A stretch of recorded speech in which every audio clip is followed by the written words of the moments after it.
நாட்டின் மொத்த பரப்பளவில் கொய்யா 2.5 லட்சம் ஹெக்டேர் சாகுபடி செய்யப்படுகின்றது. சுமார் 2.27 லட்சம் டன்கள் உற்பத்தி செய்யப்படுகின்றது. இது ஆப்பிள் பழத்துக்கு நிகரான சத்துக்களையும் சுவையையும் கொண்டிருப்பதால் ஏழைகளின் ஆப்பிள் என கொய்யா அழைக்கப்படுகின்றது. மண் மற்றும் தட்பவெப்பம். மிதவெப்ப மண்டல பயிரான இது கடல் மட்டத்திலிருந்து 1500 மீட்டர் உயரமுள்ள பகுதிகளில் வளரும். ஆண்டின் மழையளவு 1000 மில்லிமீட்டர் வரை உள்ள இடங்களில் மரத்தின் வளர்ச்சி நன்றாக இருக்கும். இம்மரம் தனது கடினத்தன்மையால் வண்டன் மண்ணிலிருந்து அனைத்து வகையான மண் வகைகளிலும் வளரக்கூடியது. மேலும் நல்ல வடிகால் வசதியுடைய நிலங்களில் சாகுபடி செய்யலாம். இதற்கு மண்ணின் கார அமிலத்தன்மையானது 4.5 முதல் 7.5% என்ற அளவில் இருக்க வேண்டும். இளஞ்செடிகள் வறட்சி குளிர்ச்சியை தாங்காது. ரகங்கள்னு பார்த்தோம்னா Lucknow 49, Allahabad Safeda, Harija, apple, Banarasi, Arka, Mridula, Amulya, Chittidar, red flesh, Safed Jam, Kohir Safeda, Lalit Shweta. நிலம் தயார்படுத்துதல். கொய்யா பயிரிடிருக்கும் நிலங்களை 2 முதல் 4 முறை உழுது 0.6 மீட்டர் ஆழ அகல என்ற அளவில் குழி தோண்டி மேல் மண்ணுடன் 20 கிலோ தொழு உரம் 500 கிராம் சூப்பர் பாஸ்பேட் கொண்டு நிரப்ப வேண்டும். கன்றுகளை குழிகளின் நடுவே நட்டு மண்ணால் அணைக்க வேண்டும். பருவமழை தொடங்கும் பொழுது நட வேண்டும். அடர்த்தி நடவு. நிலத்தின் தன்மை, மண்பலம், நடவு முறையை பொறுத்து ஏக்கருக்கு 112 செடி வரை நடலாம். எனினும் இது பொதுவாக 3.6 மீட்டரிலிருந்து 5.4 மீட்டர் இடைவெளியில் நடப்படுகிறது. இதில் பழத்தின் எடை அளவு குறைவாக இருந்தாலும் ஒரு மரத்தின் பழங்களின் எண்ணிக்கை அதிகமாக இருக்கும்.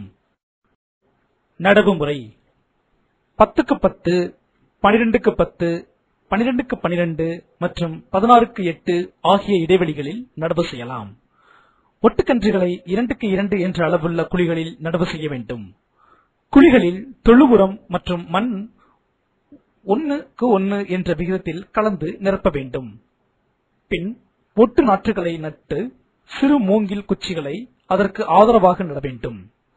சொட்டு நீர் பாசன முறையில் குழி ஒன்றுக்கு ஒரு நாளைக்கு 2 முதல் 3 லிட்டர் நீர் விட வேண்டும். 6 மாதங்கள் கழித்து நீரின் அளவை அதிகரிக்க வேண்டும்.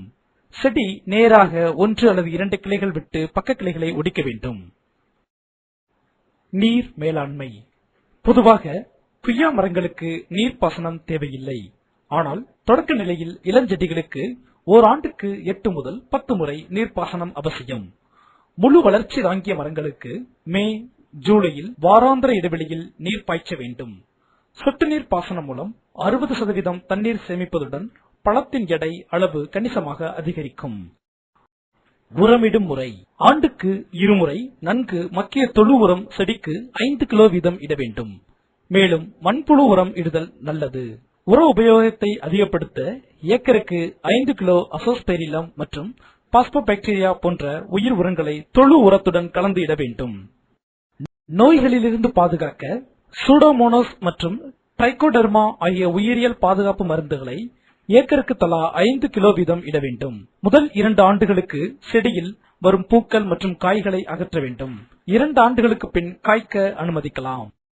100 கிராம் தழைச்சத்து, 40 கிராம் மணிச்சத்து, 40 கிராம் பொட்டாஸ் ஆகிய உரங்களை நட்ட 6ஆம் ஆண்டில் கொடுக்க வேண்டும். தழைச்சத்து, பொட்டாஸ், சாம்பல் சத்தை 2 பாகங்களாக முறையே ஜனவரி, ஆகஸ்ட் மாதங்களில் அளிக்க வேண்டும். நுண்ணூட்ட சத்துக்கள். பூக்கள் பூக்கும் முன்பு போரிக் அமிலம், ஜிங்க் சல்பேட் போன்ற கலவையை இலை வழியாக தெளிப்பதன் மூலம் பழத்தின் அளவு, மகசூலை அதிகரிக்க முடியும். காப்பர் சல்பேட் தெளிப்பதன் மூலம் தாவரங்களின் வளர்ச்சி, மகசூலை அதிகரிக்கலாம்.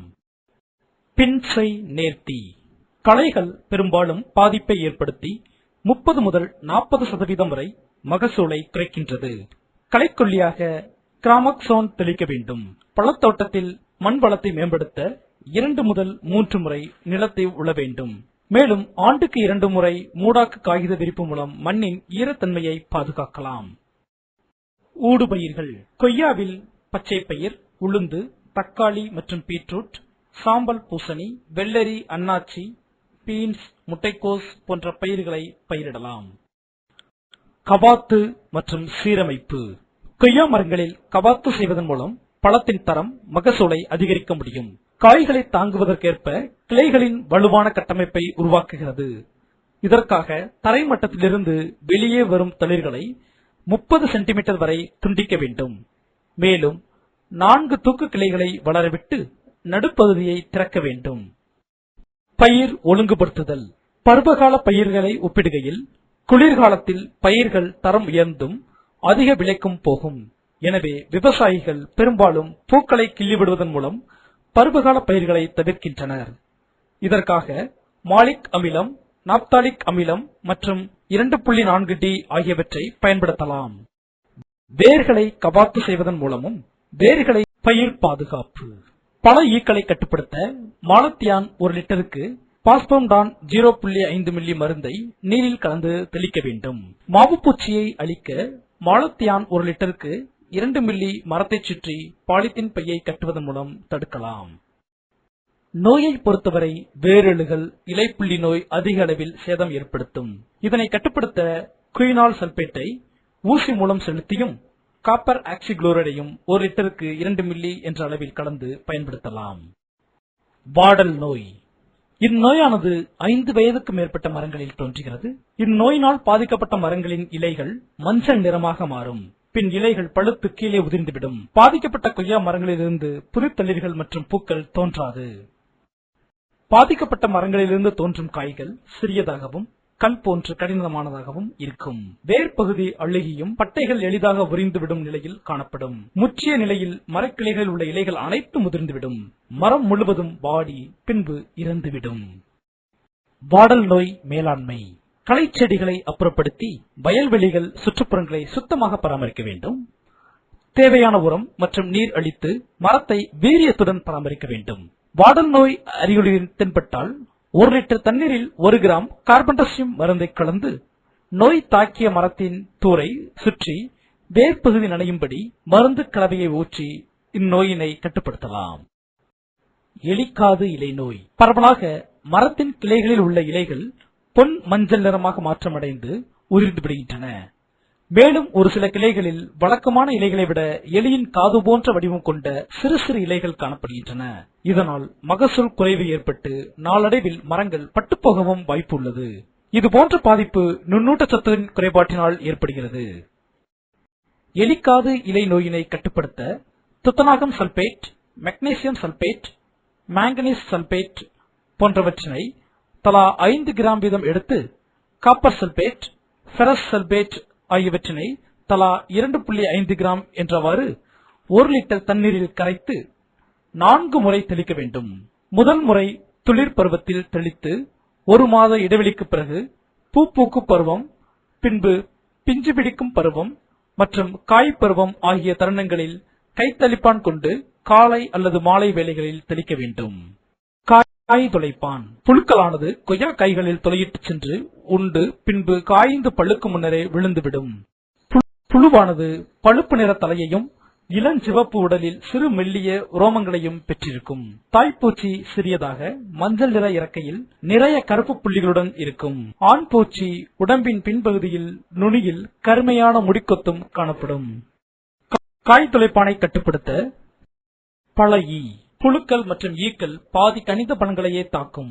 பழத்தின் மீது முட்டையிட துளைகள் காணப்படும். பழத்திலிருந்து துர்நாற்றம் வீச துவங்கும். இப்பூச்சியின் கால்கள் மஞ்சள் நிறமாகவும் ரெக்கைகள் பழுப்பு நிறமாகவும் காணப்படும். பழ ஈயினை கட்டுப்படுத்தும் முறை. தாக்கப்பட்ட பழங்களை எடுத்து அழித்துவிட வேண்டும். கோடை உழவு செய்யும் பொழுது பழ ஈயின் கூட்டுப்புழுக்களை அழிக்க வேண்டும். மெத்தில் யூனஜினால் கவர்ச்சி பொறியை ஹெக்டேருக்கு 10 வீதம் வைத்து பழ ஈக்களை கவர்ந்து அழிக்கலாம். மரப்பட்டை புழு. பட்டை துளைப்பான் இளம் வயது மரங்களை அதிக அளவில் தாக்குகிறது. புழுவானது மரப்பட்டையை துளைத்து உள்ளே சென்று வலைப்பின்னலை உருவாக்கி உணவு கடத்தும் திசுவை உண்கிறது.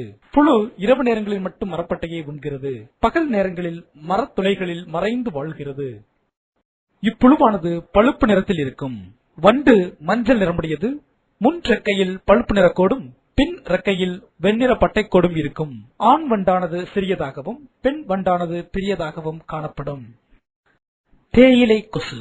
இலை மற்றும் பூங்கொத்துகளில் நுனிக்கருத்துகள் வாடிவிடும். பூச்சி சாறு உறிஞ்சிய இடங்களில் ஈரமான பழுப்பு நிற கசிவு தெரியும். இப்பூச்சியானது செந்து நிற உடலில் கருநிற தலையை கொண்ட மெல்லிய நாவாய் பூச்சியாக காணப்படும். தாக்கப்பட்ட பகுதிகளை சேகரித்து அளிக்க வேண்டும். பூக்கும் தருணத்தில் மாதத்திற்கு இருமுறை மாலத்தியான் 50 EC 0.2% அல்லது எண்டோசல்பான் 35 EC 0.07% ஏதாவது ஒரு மருந்தினை தெளிக்க வேண்டும்.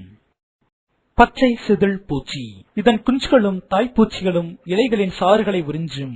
இலைகள் மஞ்சளாக மாறும். இப்பூச்சியானது இளம் மஞ்சள் நிறத்தில் காணப்படும். பூச்சிகள் தட்டையாகவும் மேற்பாகவும் லேசாக குவிந்தும் மஞ்சள் கலந்த பச்சை நிறமாகவும் இருக்கும். தாக்குதல் ஆரம்பிக்கும் பருவத்திலேயே கிளைகளை வெட்டி அழித்துவிட வேண்டும். மோனோக்ரோட்டோபாஸ் 1 மில்லியினை 1 லிட்டர் நீரில் கலந்து அல்லது 2 வாரங்கள் கழித்து மரத்திற்கு 20 என்ற விகிதத்தில் கிரிடோலேமஸ் மான்ட்ரோசரி பொறிவண்டை விடலாம். மாவு பூச்சி. இலை மற்றும் காய்களின் மீது அடை அடையாக மாவு போன்று காணப்படும். முதிர்ந்த இலைகள் மஞ்சள் நிறமாக காணப்படும். பெண் பூச்சியின் பின்பகுதியில் நீண்ட வால் போன்று காணப்படும். முட்டை குவியலையும் குழுக்களையும் எடுத்து அழிக்க வேண்டும். கூட்டமாக காணப்படும் புழுக்களை தீயிட்டு அழிக்க வேண்டும். விளக்குப்பொறி வைத்து கவர்ந்து அழிக்கலாம்.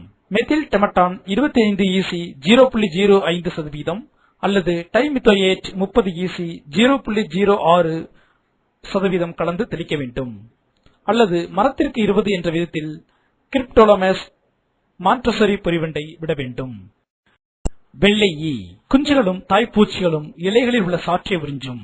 பூச்சிகளில் தேன் போன்ற கழிவுப் பொருள்களின் படிவால் இலை மற்றும் பூங்கொத்துகளில் கருமையான பூசணம் வளரும். இலைகள் மஞ்சளாக மாறும். தாக்கப்பட்ட இலைகள் உதிர்ந்துவிடும். இப்பூச்சி சிறு வெண்ணிற பூச்சி